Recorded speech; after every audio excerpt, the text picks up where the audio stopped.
모든 위대한 변화는 조용한 순간에 시작된다. 그것은 외부의 사건이 아니라 하나의 생각에서 비롯된다. 나폴레온 힐은 이렇게 말했다. 인간의 마음은 모든 부와 실패의 씨앗이 자라는 밭이다. 그것을 경작하는 자는 자신의 인생을 수확한다. 우리는 종종 세상이 우리를 만들어간다고 믿는다. 환경, 운, 사람들, 상황, 그것들이 나를 규정한다고 생각한다. 하지만 힐은 그 믿음을 단호히 거부했다. 그는 이렇게 선언했다. 당신의 세상은 당신의 생각이 그린 그림이다. 당신이 반복해서 생각하는 모든 것은 당신의 감정이 되고 당신의 감정은 행동을 낳고 그 행동이 다시 당신의 현실을 만든다.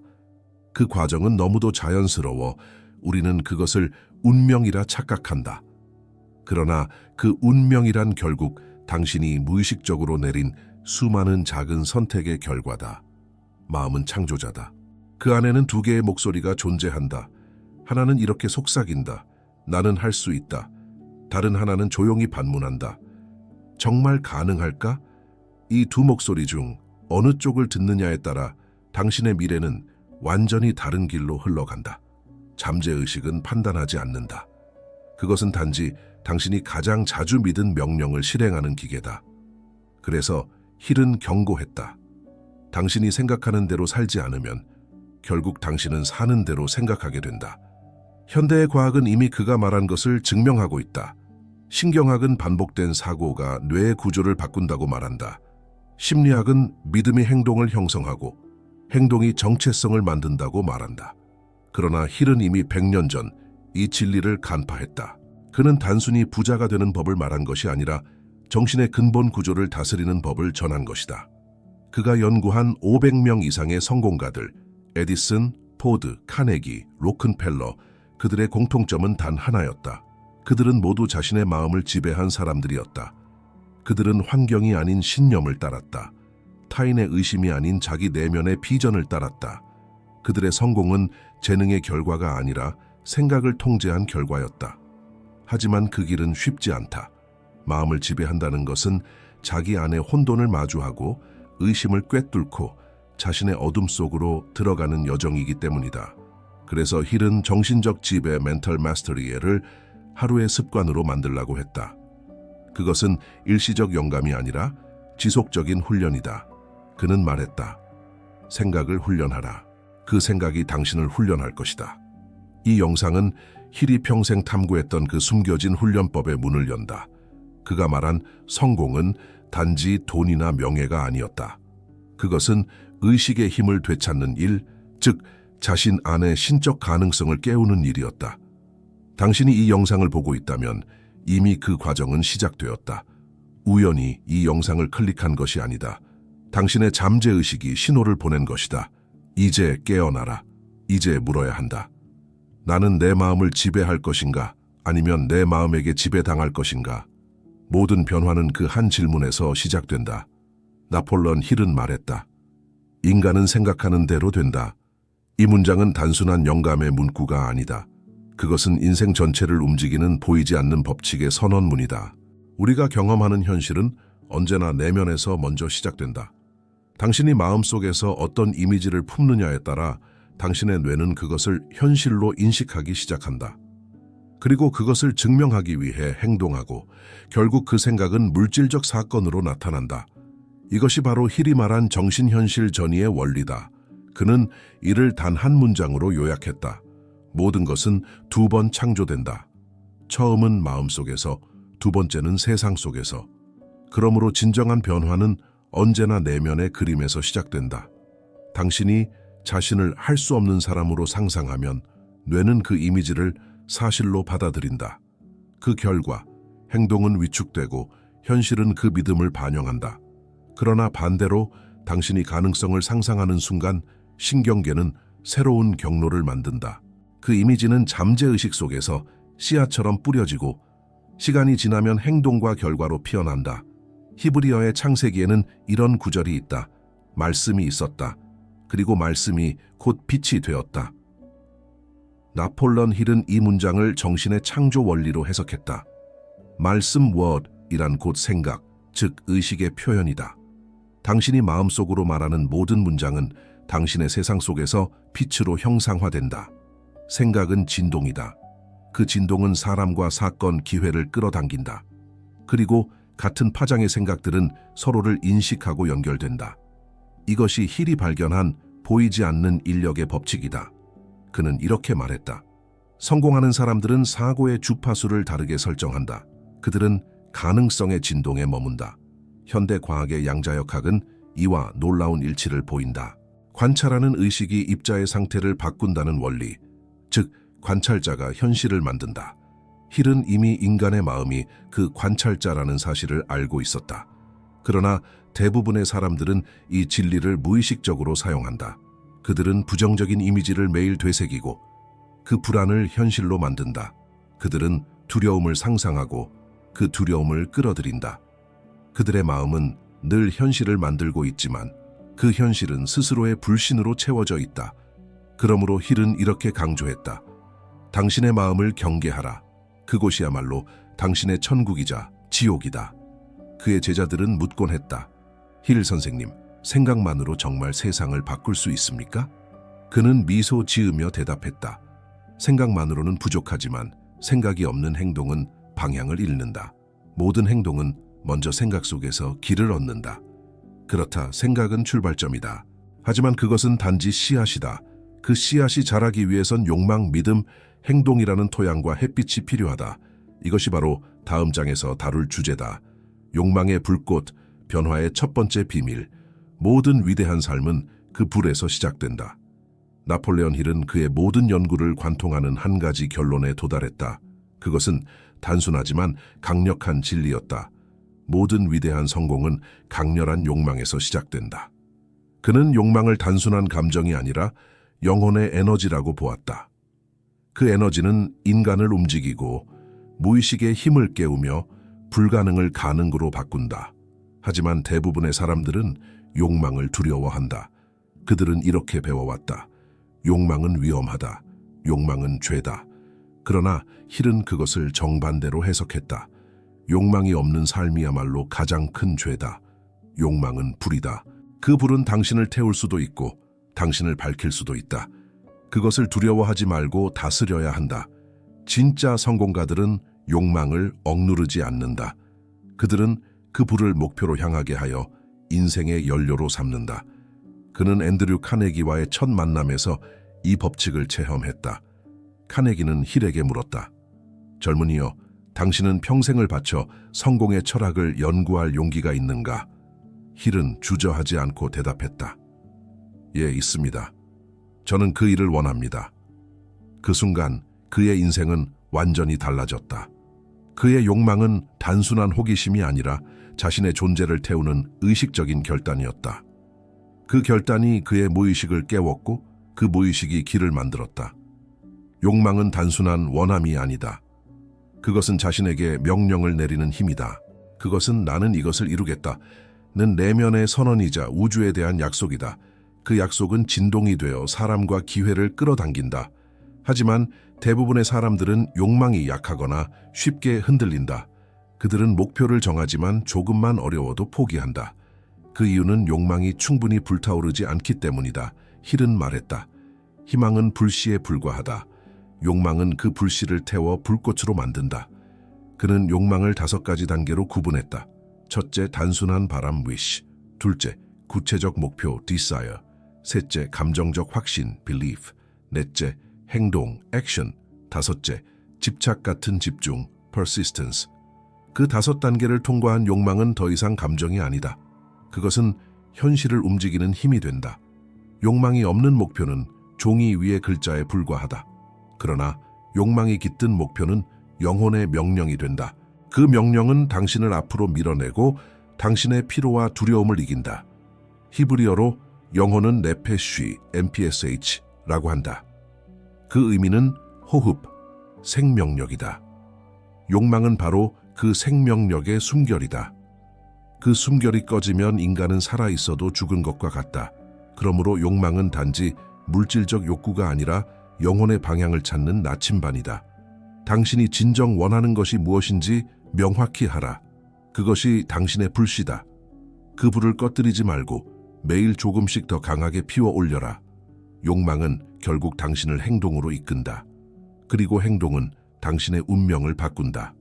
나폴레옹 힐의 철학에서 자기 암시, self-suggestion는 인간 변화의 가장 핵심적인 열쇠였다. 그는 이렇게 말했다. 당신의 잠재의식은 당신이 반복적으로 말하는 것을 믿는다. 그러므로 스스로에게 어떤 말을 하느냐가 당신의 운명을 결정한다. 인간의 마음은 두 개의 층으로 나뉜다. 의식은 배의 조타수와 같다. 그러나 배를 실제로 움직이는 것은 수면 아래의 거대한 엔진, 즉 잠재의식이다. 당신은 매일 수많은 생각을 한다. 그중 90% 이상은 어제와 같은 생각이다. 그 반복된 생각들이 잠재의식의 명령처럼 각인된다. 그리고 잠재의식은 그 명령을 충실히 실행한다. 그것이 긍정이든 부정이든 상관없이. 그래서 힐은 경고했다. 부정적인 자기 대화는 가장 위험한 자기 암시다. 그는 성공을 가로막는 대부분의 장벽이 외부가 아니라 자기 내부의 언어에서 비롯된다고 보았다. 자기 암시는 단순히 나는 잘할 수 있다는 긍정문이 아니다. 그것은 감정이 실린 명령이다. 의식이 아니라 잠재의식이 받아들일 수 있을 정도로 강렬하고 반복적인 선언이다. 그는 다음의 실험을 제안했다. 매일 아침 거울 앞에 서서 스스로에게 이렇게 말하라. 나는 내 생각의 주인이다. 나는 나의 마음을 통제한다. 그리고 나의 마음은 나의 현실을 만든다. 이 문장을 단순히 말하지 말고 느껴라. 말이 감정과 결합될 때 그것은 잠재의식으로 흘러들어간다. 그 감정이 반복될수록 뇌의 신경회로가 새롭게 짜인다. 이것이 바로 자기 암시의 과학적 근거다.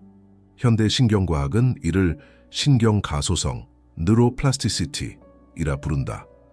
생각과 감정의 반복은 뇌의 구조 자체를 변화시킨다. 즉 당신은 스스로의 생각으로 뇌를 재설계할 수 있다. 힐은 자신의 책 Think and Grow Rich에서 이렇게 썼다.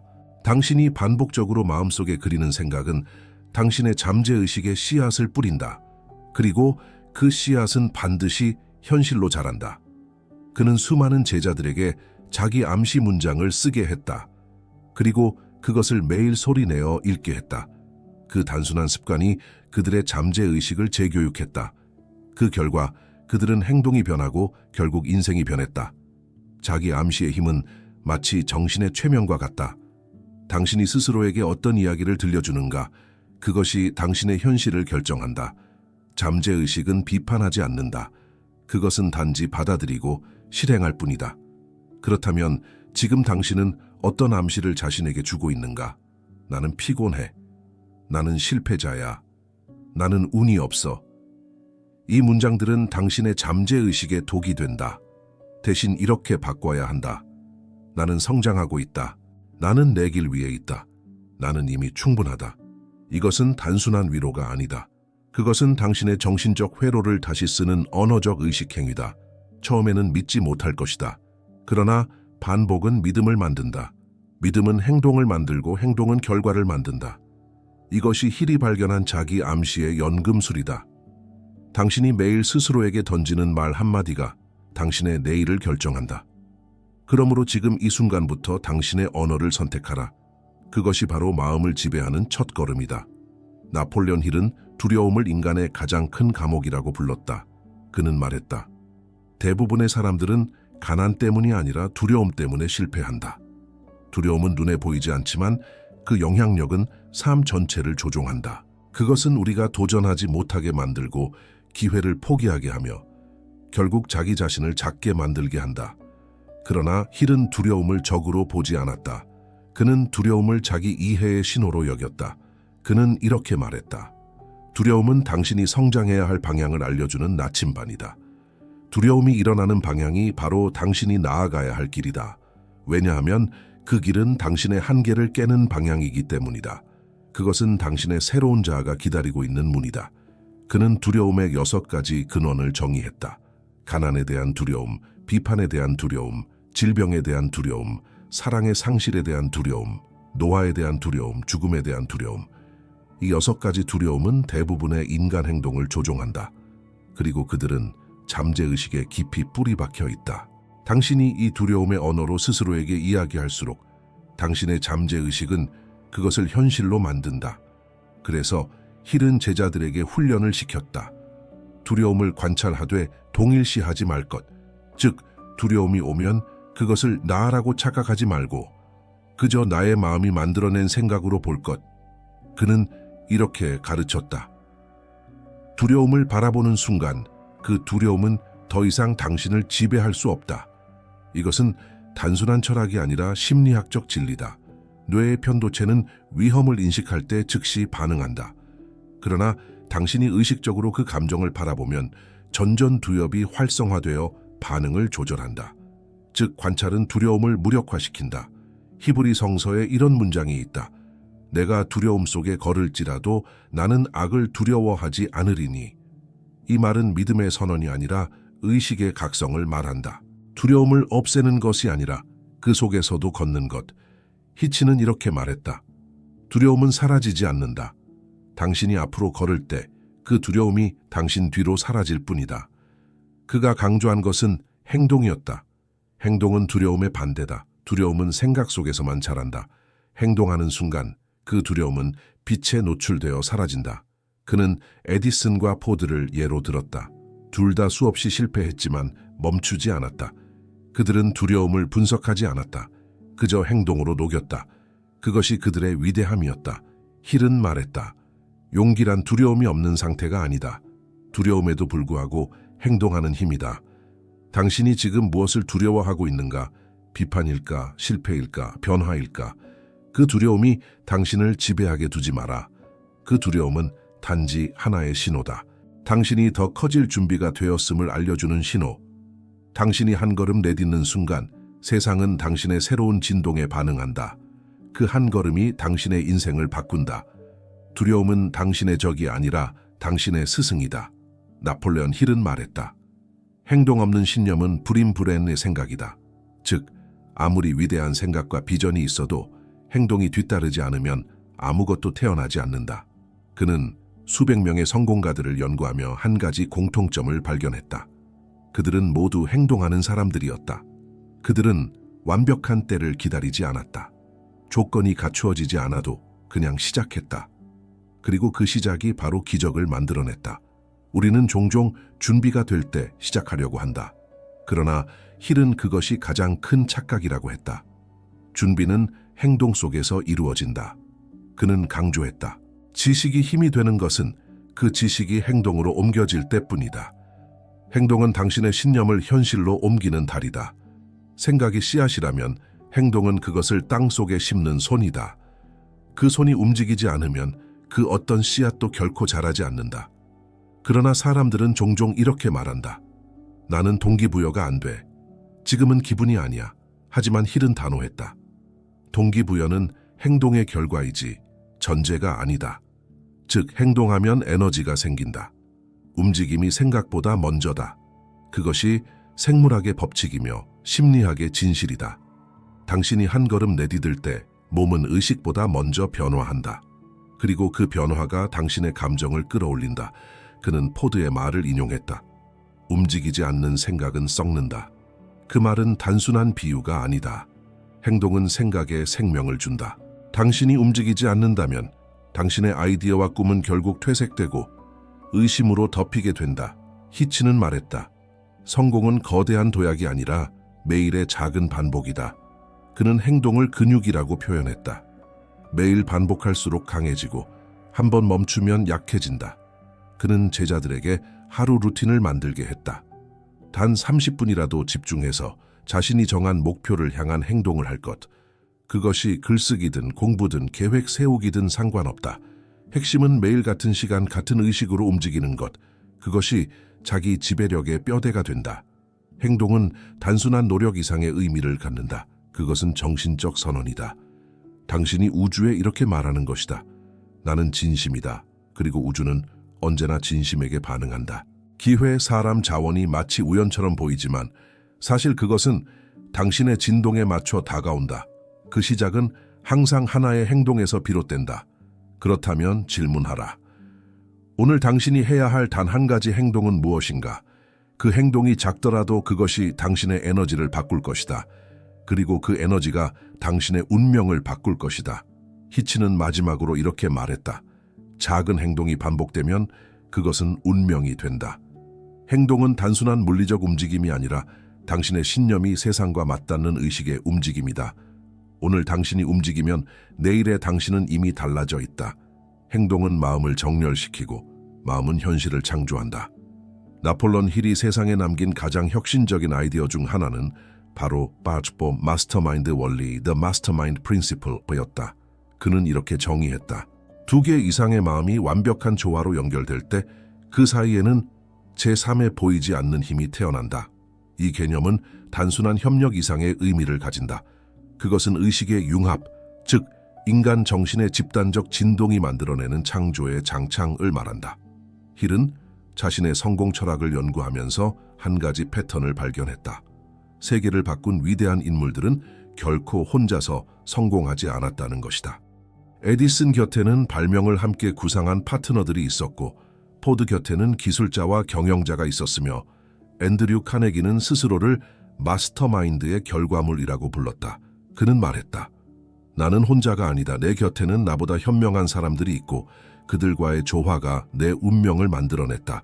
이것이 바로 마스터마인드의 핵심이다. 서로 다른 개인의 생각과 에너지가 하나의 목적을 위해 조화롭게 결합될 때 그 사이에는 하나의 새로운 의식이 생긴다. 힐은 그것을 제3의 마음, 즉 창조적 집단의 영혼이라고 불렀다. 그는 이렇게 썼다. 두 사람의 마음이 진심으로 하나의 목표를 향할 때 그들의 에너지는 더 이상 2배가 아니라 10배가 된다. 그 이유는 간단하다. 사람은 혼자 있을 때 제한된 사고의 틀 안에 갇히지만 타인과 깊이 연결될 때 그 틀이 깨진다. 타인의 시각은 우리의 한계를 확장시키고 공명하는 에너지는 의심을 용기로 바꾼다. 그러나 이 원리는 아무 그룹에나 적용되지 않는다. 힐은 경고했다. 당신의 마스터마인드를 잘못된 사람들과 이루면 그 에너지는 파괴적인 방향으로 작동한다. 그는 3가지 조건을 강조했다. 첫째, 공통된 목적 purpose. 둘째, 감정적 조화 harmony. 셋째, 정직한 의도 integrity. 이 3가지가 결합될 때 그 집단의 정신은 하나의 거대한 생명체처럼 움직인다. 그 속에서 영감이 흐르고 아이디어가 번개처럼 떠오른다. 힐은 이 원리를 영적 법칙으로도 보았다. 그는 말했다. 마스터마인드 안에는 신성한 에너지가 흐른다. 그것은 두려움을 없애고 사람을 확장시킨다. 이 원리는 단지 사업가나 지도자만을 위한 것이 아니다. 모든 인간관계에 적용된다. 가족, 친구, 배우자, 그 관계 속에도 마스터마인드의 에너지가 흐를 수 있다. 당신이 누군가와 진심으로 마음을 나눌 때 그 사이에서 일어나는 감정의 공명은 단순한 대화가 아니다. 그것은 두 영혼의 진동이 만들어내는 제3의 창조다. 그곳에서 새로운 이해, 용기, 그리고 비전이 태어난다. 당신은 혼자가 아니다. 당신의 길 위에는 당신의 진동과 공명할 누군가가 기다리고 있다. 그 사람을 만나면 당신의 생각은 갑자기 더 멀리 날아가고 당신의 에너지는 이전보다 훨씬 강해질 것이다. 힐은 이렇게 마무리했다. 혼자 생각하면 꿈이지만 함께 생각하면 현실이 된다. 그것이 바로 마스터마인드의 힘이다. 함께 깨어있는 두 마음이 만나면 그곳에서 불가능은 사라진다. 나폴레온 힐은 신념 faith를 단순한 종교적 개념으로 보지 않았다. 그에게 신념은 인간 정신의 에너지 시스템이었다. 그것은 눈에 보이지 않지만 모든 창조와 성취의 중심에서 움직이는 보이지 않는 전류였다. 그는 말했다. 신념은 생각을 진동시켜 현실로 만든다. 신념이 없는 생각은 전기가 없는 전선과 같다. 신념이란 확신이다. 그러나 그것은 외부에서 주어지는 것이 아니다. 그것은 내면에서 스스로 점화되는 불꽃이다. 그 불이 켜질 때 의심은 사라지고 행동은 자연스러워진다. 히치는 신념을 과학적으로 설명했다. 그는 마음을 하나의 진동체 바이브레이셔널 필드로 보았다. 그리고 신념이 강해질수록 그 진동은 더 명확하게 세상과 공명한다. 그것이 바로 끌어당김의 법칙의 본질이다. 하지만 신념은 맹목적인 확신이 아니다. 그것은 이해에서 비롯된 확신이다. 자신의 목적을 알고 그 목적이 정당함을 깨달을 때 비로소 신념은 흔들리지 않는다. 그는 말했다. 당신의 신념은 당신의 잠재의식에 부여하는 명령이다. 그 명령이 강렬할수록 당신의 잠재의식은 더 강력히 현실을 움직인다. 그렇다면 신념은 어떻게 만들어지는가? 힐은 세 단계로 설명했다. 첫째, 명확한 목표, definite purpose. 둘째, 반복된 암시, repetition of suggestion. 셋째, 감정적 확신, emotional conviction. 그는 이 세 가지가 결합될 때 신념은 단순한 생각이 아니라 에너지로 전환된다고 말했다. 그 에너지가 행동을 이끌고 행동이 결과를 창조한다. 그는 자신이 직접 경험한 일화를 이야기했다. 가난한 기자 시절 그는 단 한 권의 노트를 가지고 있었다. 그 노트에는 단 하나의 문장이 적혀 있었다. 나는 인간 정신의 비밀을 연구해 세상에 그 철학을 전할 것이다. 그는 그 문장을 매일 읽었다. 그리고 그것을 믿었다. 그 믿음은 현실이 되었다. 그의 인생은 그 문장에서 시작된 것이다. 즉 신념은 보이지 않는 씨앗이지만 그 씨앗이 결국 인생의 숲을 만든다. 그는 이렇게 경고했다. 신념 없는 행동은 방향을 잃고 행동 없는 신념은 죽은 믿음이다. 신념은 행동의 불씨이며 행동은 신념의 증거다. 이 둘은 분리될 수 없다. 신념이 깊을수록 당신은 외부의 혼란 속에서도 중심을 잃지 않는다. 왜냐하면 당신은 이미 내면의 법칙을 알고 있기 때문이다. 그 법칙은 이렇게 말한다. 믿는 만큼 그것이 된다. 세상은 불확실하지만 당신의 내면은 명확할 수 있다. 그 명확함이 바로 신념의 상태다. 신념은 마치 안개 속의 등불과 같다.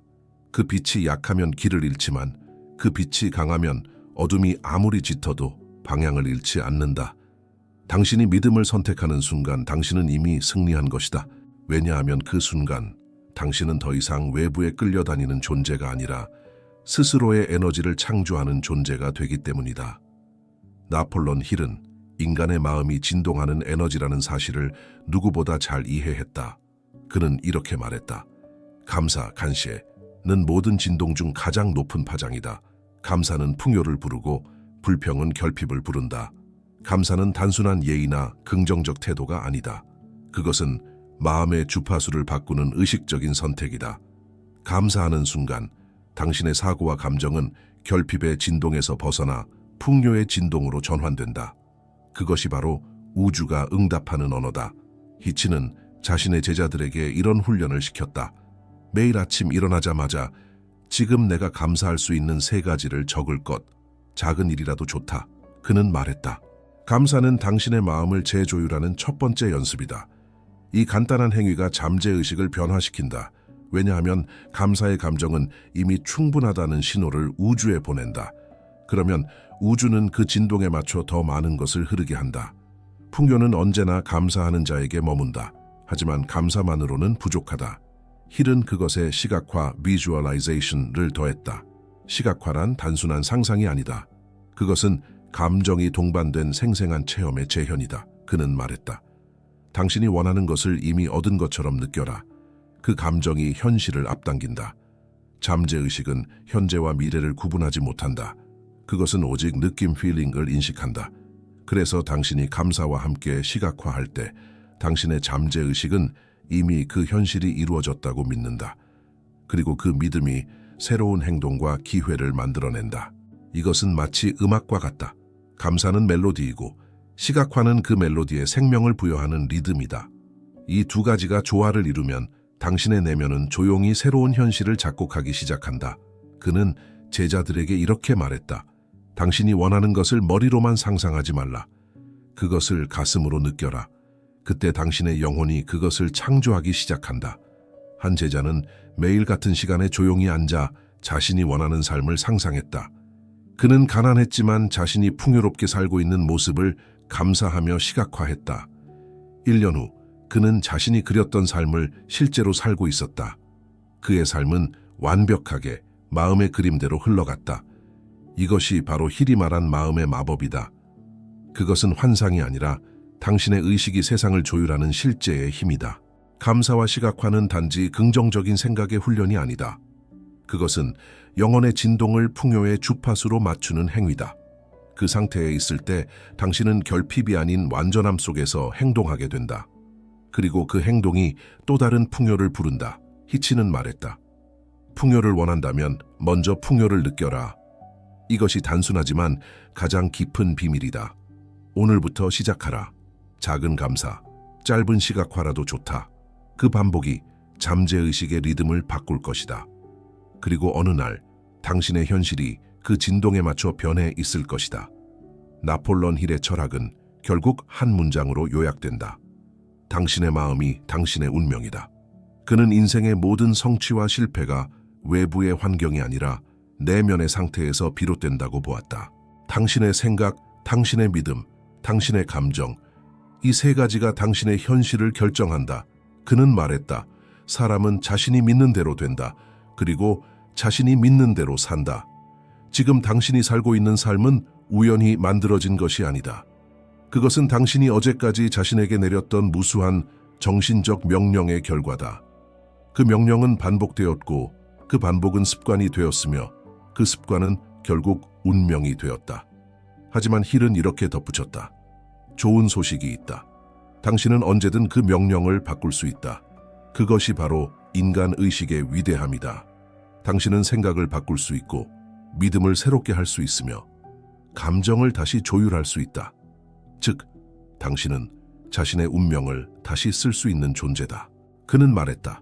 가장 위대한 힘은 자기 통제력 셀프-마스터리이다. 자기 통제란 감정을 억누르는 것이 아니다. 그것은 감정을 이해하고 방향을 정하며 그 에너지를 자신이 원하는 목적에 사용한다는 뜻이다. 마음은 들판과 같다. 무엇을 심든 그대로 자란다. 두려움을 심으면 두려움이 자라고 희망을 심으면 희망이 자란다. 그것이 마음의 법칙이다. 그래서 힐은 강조했다. 당신의 마음을 하루도 방치하지 말라. 그는 마음을 정신의 정원이라고 불렀다. 그 정원을 매일 가꾸지 않으면 잡초가 자라나 당신의 믿음을 덮는다. 그렇다면 그 정원을 돌보는 방법은 무엇인가? 그는 5가지로 요약했다. 첫째, 명확한 목표를 매일 되새겨라. 둘째, 감사의 습관으로 진동을 정화하라. 셋째, 긍정적인 자기 암시로 잠재의식을 훈련하라. 넷째, 두려움이 아닌 믿음으로 행동하라. 다섯째, 끊임없이 배워라, 성장하라, 멈추지 마라. 그는 이렇게 말했다. 당신이 마음을 통제하지 못하면 세상이 당신의 마음을 대신 통제할 것이다. 세상은 소음으로 가득하다. 비교, 불안, 의심, 조급함, 그 소음 속에서 당신의 내면의 목소리는 점점 희미해진다. 그러나 단 한 가지 진실은 여전히 남는다. 마음은 언제나 당신의 편이다. 그것은 당신의 적이 아니라 당신이 이해받기를 기다리는 친구다. 당신의 마음은 당신이 진심으로 믿는 방향으로 나아간다. 그것은 기계가 아니다. 그것은 살아있는 에너지이며 당신의 생각에 따라 반응하는 신성한 힘이다. 힐은 마지막으로 이렇게 썼다. 인간은 자신이 무엇을 생각하느냐에 따라 천국을 만들 수도 지옥을 만들 수도 있다. 이 말은 단순한 은유가 아니다. 그것은 존재의 법칙이다. 당신이 지금 품고 있는 생각이 내일의 현실을 만든다. 그것이 힐이 남긴 정신적 유산이다. 이제 당신에게 선택이 주어졌다. 당신의 마음을 세상에 맡길 것인가? 아니면 당신이 그 마음의 주인이 될 것인가? 그 선택은 당신의 내면에서 이루어진다. 그 순간이 바로 운명이 바뀌는 순간이다.